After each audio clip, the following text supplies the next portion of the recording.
취업이나 결혼, 또 집안의 중요한 경조사를 앞두고 있을 때 이 점집, 무속인을 찾는 분들이 있을 겁니다. 과학적으로 증명되지는 않았지만 조금이라도 위안을 얻고자 하는 마음 때문일 텐데요. 오늘 판결의 재구성에서는 이 무속인을 믿어도 너무 믿은 40대 여성의 이야기입니다. 이 사건은 2011년 1월로 거슬러 올라갑니다. 이 40대 여성 집안에 큰 일이 생긴 뒤로 이 헛헛한 마음을 달래려 점집을 찾았는데요. 이곳에서 무속인 강 씨를 만나게 됩니다.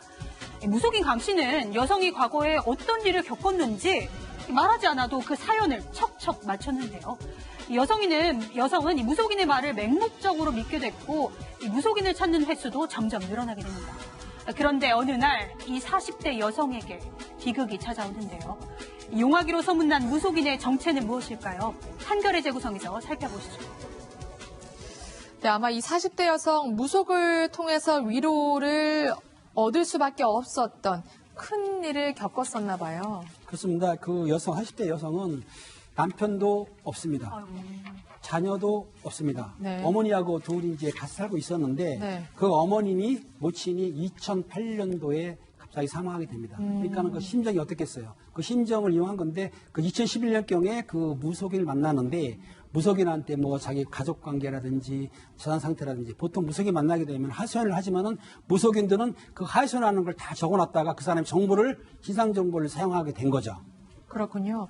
집에 오갈 정도로 가까워졌다고 하는데요. 그런데 이 무속인이 40대 여성의 집에 방문하고서는 심상치 않은 말을 했다고 하더라고요.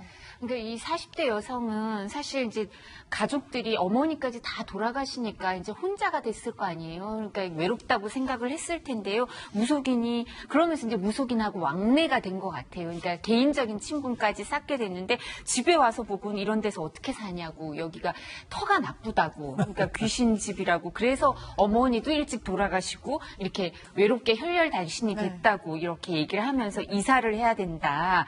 그런 얘기를 해서 결국 이사까지 하게 됐다고 합니다. 그렇군요. 그러니까 터, 풍수, 지리 뭐 이런 얘기, 풍수지리 얘기도 많이 하잖아요. 네. 집터가 중요하다.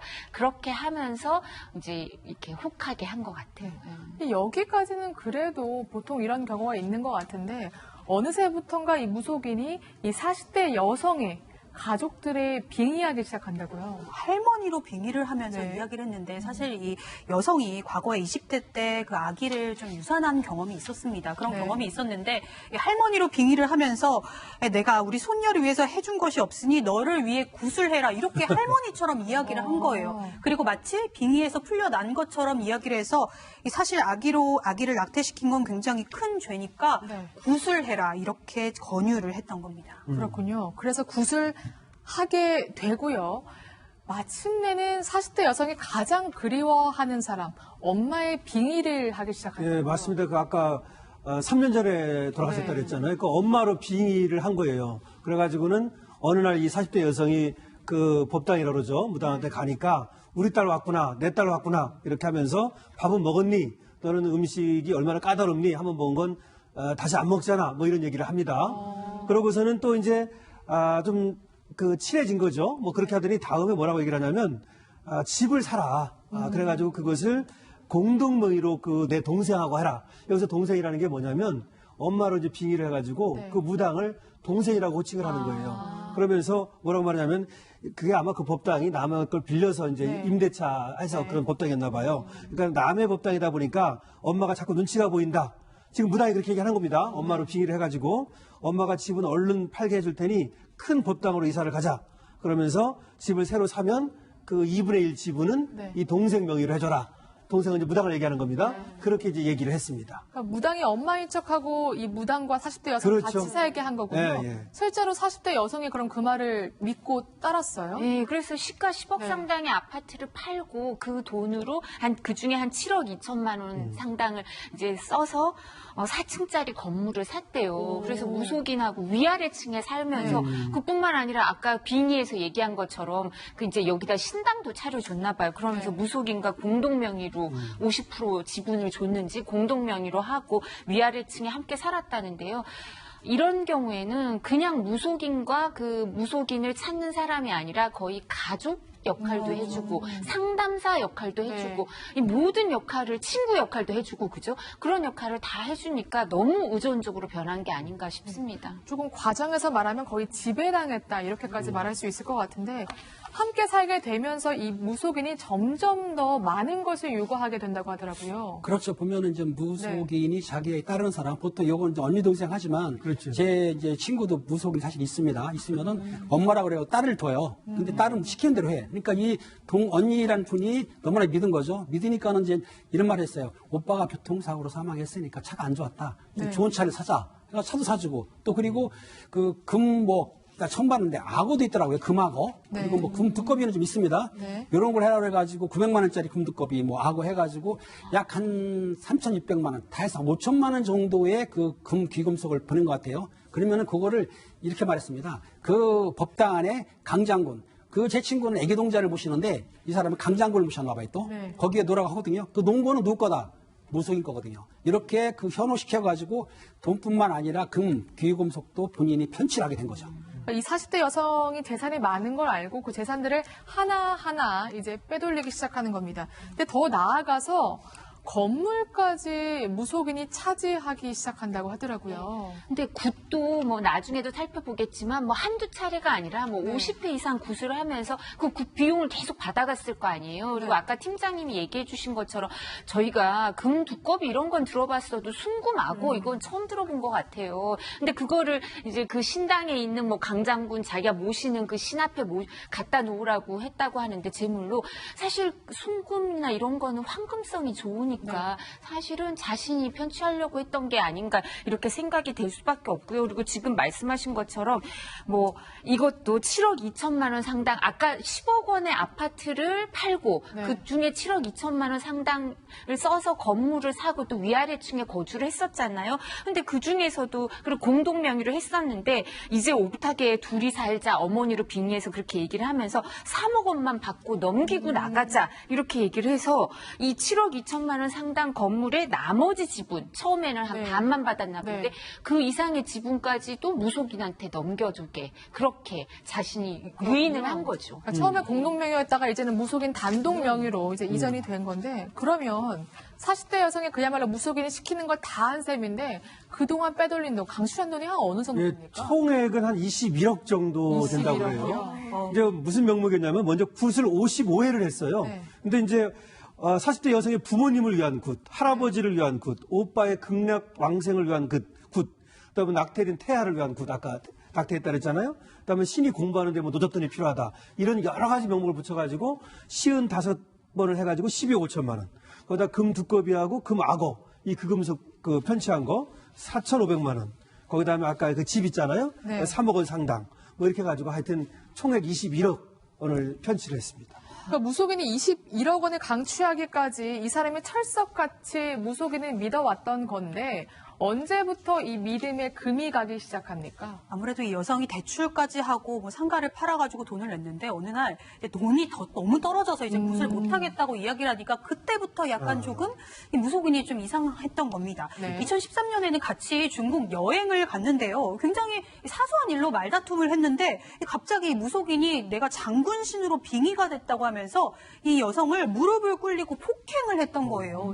좀 상황이 좀 이상했죠. 그래서 여성이 뭔가 이상하다 하면서 그때부터 주변인들의 조언을 받았습니다. 실제로 무속을 하는 분들에게 이야기를 했더니 이게 내가 좀 사기를 당한 것 같다 이렇게 직감을 하고 경찰에 신고를 하게 됐던 겁니다.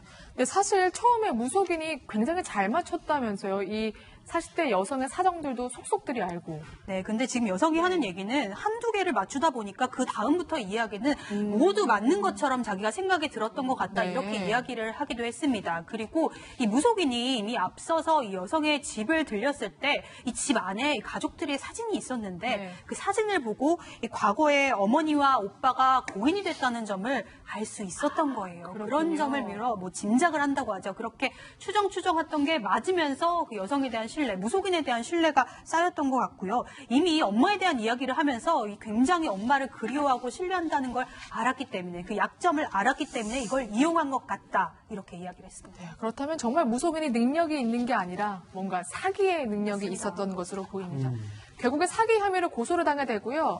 무속인 재판 과정 그리고 수사 과정에서는 혐의를 인정했을지가 궁금해지는데요. 일단 그 피해자 입장에서는 그 네. 돈을 이제 구설을 하게 되면 보통 500에서 1000만 원 정도 하게 하는데요. 구다하게 되면 거기에 이제 박수무당이 들어오고 칼춤 쏘는 사람이 동하기 때문에 이렇게 받는 거예요. 받는데 그걸 아까 55회 했다고 그러지 않습니까? 네. 그럼 이게 사기성이 상당히 있는 거죠. 한두 번도 아니고. 그런데 경찰에서 일단 특정 경제 가중처벌에 의한 법률 위반 혐의로 구속을 시켰는데 문제는 피해자, 아니 그 피의자가 하는 말이 굿을 본인이 해달라고 했고 집이나 차를 사달라고 한 적 없다. 본인이 했다. 그러니까 종교 행위할 때 헌금하는 게 있지 않습니까? 헌금은 사실 사기죄가 안 되지 않습니까? 그러니까 헌금식으로 했다라고 주장을 했던 거예요.